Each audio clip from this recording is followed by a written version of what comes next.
Jack Andraka, a young scientist, an inventor, also a student, 17 years old. Thank you so much for being with us. Thank you so much. You developed a great idea, an early detection test for pancreatic cancer and other types of cancers. Tell us a little bit about that idea. Yeah, so essentially what I created was a new way to detect pancreatic, ovarian, and lung cancer that costs 3 cents and takes 5 minutes to run.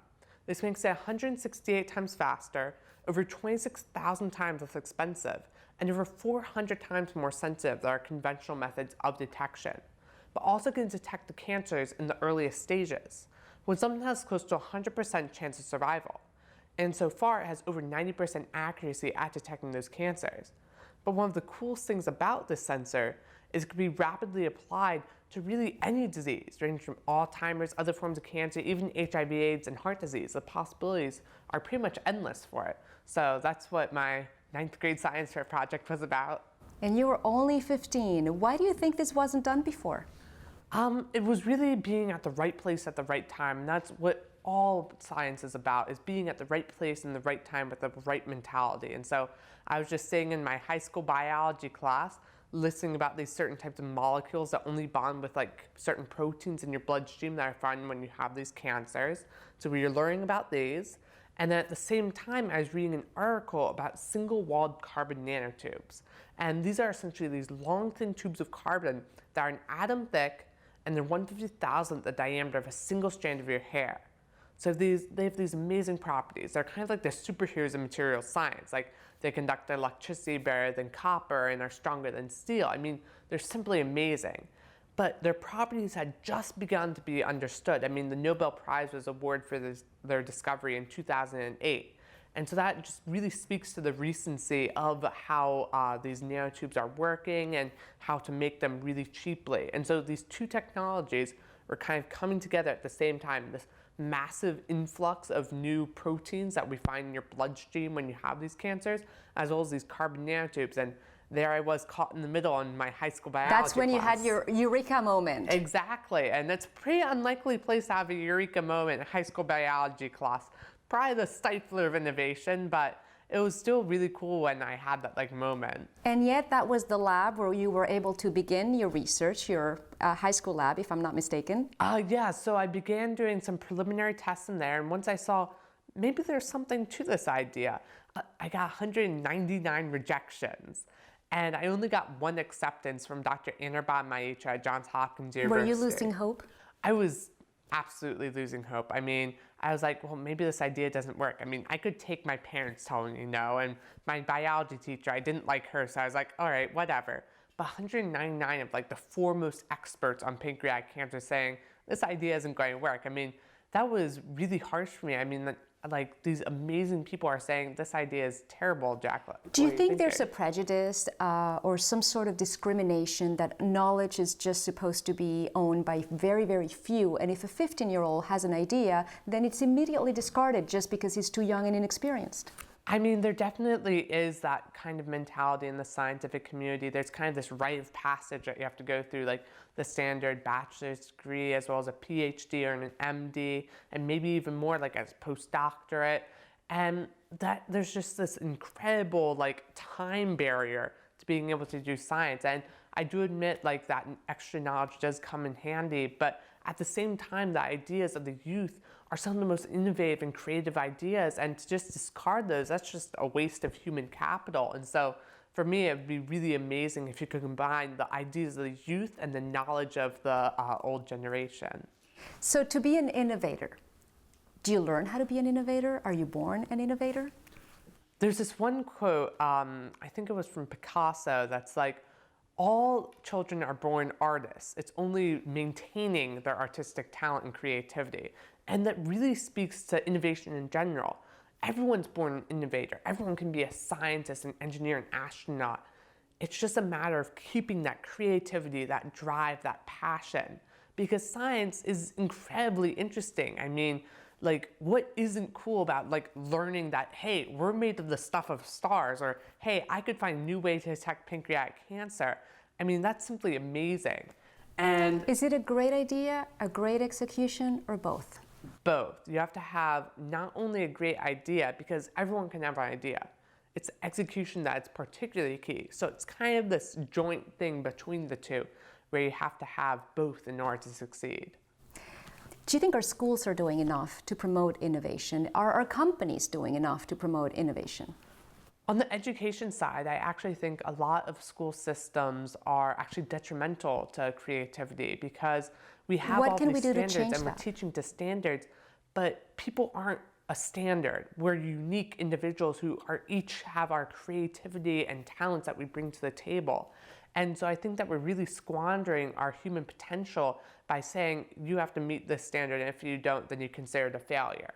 I mean, this kind of like factory mentality is really ridiculous and outdated. And what can we do to change that? I think in order to change that, we have to allow kids to be able to explore and be able to have hands-on activities and really take back their education. And I'd like to call it hijacking their education, because by doing so, letting kids explore, not only does information stick so much better and the kids are more interested, but also you're enabling all these kids who previously couldn't innovate and couldn't contribute to the scientific discussion to be able to talk and innovate and come up with great ideas in the scientific world. What's necessary for innovation is not only do you have to have the time to think up of an idea, you have to have the creativity and also the knowledge to make all of them happen. You kind of have to have this perfect storm, and that happened for me because I was a high school student, so I had a lot of time. I kind of knew a lot about all of these different things relating to cancer, carbon nanotubes, and these antibodies. And then also I kind of had this flash of creativity just because of my youth. How important are government policies, legislations, to promote innovation?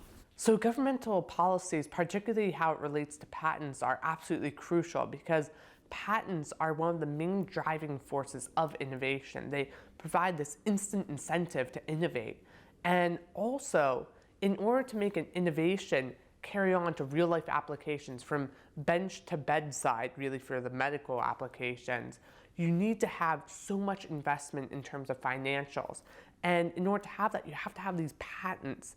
And if you don't have these patents and trademarks and intellectual property laws, then they'll just fall apart and there will be no investment from the private community. And thus we won't be able to get technologies to patients or to the world as fast as we could if we had these different intellectual property laws.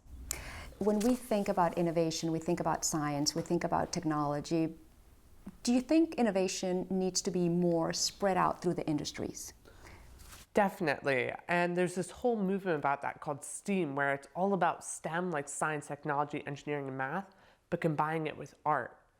Because the two are kind of complementary in each other.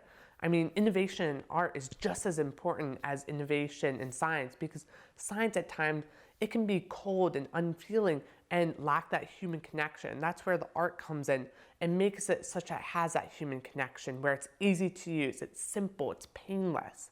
And by marrying these two concepts, we come up with the solutions to the next world's problems. And it seems to me like innovation needs to be spread out also through the population. If innovation stays in the hands of very, very few, it doesn't really push for economic progress of a country. What's your view on that? Yeah, so innovation, it's kind of the same as money. When you hyper-concentrate wealth in just a select few, that's not really good for GDP. I mean, there's countless studies for that. The same is true with innovation. When you only have a select few able to innovate, that's not as great as having all these people innovate, because only 5 people versus 5 million people, I mean, the 5 million people will beat the 5 people no matter how smart they are. And so I think by having us work as a global team, as a global community, working together for scientific progress, that's when innovation will really start to come. And when you have an idea, economic progress does not happen at the moment of invention. So are we doing enough so that once the idea is there, we teach workers to implement that idea, we teach students to implement that idea, families to implement that idea? Absolutely. I mean, I've seen so many of my friends and peers and colleagues have amazing ideas, world-changing ideas, but they don't know the next steps to take in order to lead that idea to fruition. But also it's a matter of once you've kind of had a proof of concept for your idea, bring that from there to the real world And bridging that gap is, a lot of people underestimate how hard it is to bridge that gap. I mean, it's a huge gap being able to get like a technology accepted by the populace. And so teaching people, especially scientists and research scientists, how to bridge that gap and how to communicate their ideas to the public, because communication is key in scientific research and being able to bridge that gap. So teaching them not only how to go from idea to proof of concept, but also proof of concept to real life applications. What do you tell kids that think that they need to get a PhD before they can call themselves innovators? I think the notion of you have to have a PhD to innovate is ridiculous. I mean, definitely a PhD, like it helps you with all this knowledge and stuff, but at the same time, you can innovate regardless of your age or gender, where you're from, or how old you are, or what degrees you have. You don't have to have letters behind your name in order to innovate. It's your brain that's doing the work and your creativity. And all of us have that in ourselves. And combined with the internet, we have both the knowledge and the creativity. And with those two, we can make anything happen. Thank you so much, Jack. Thank you.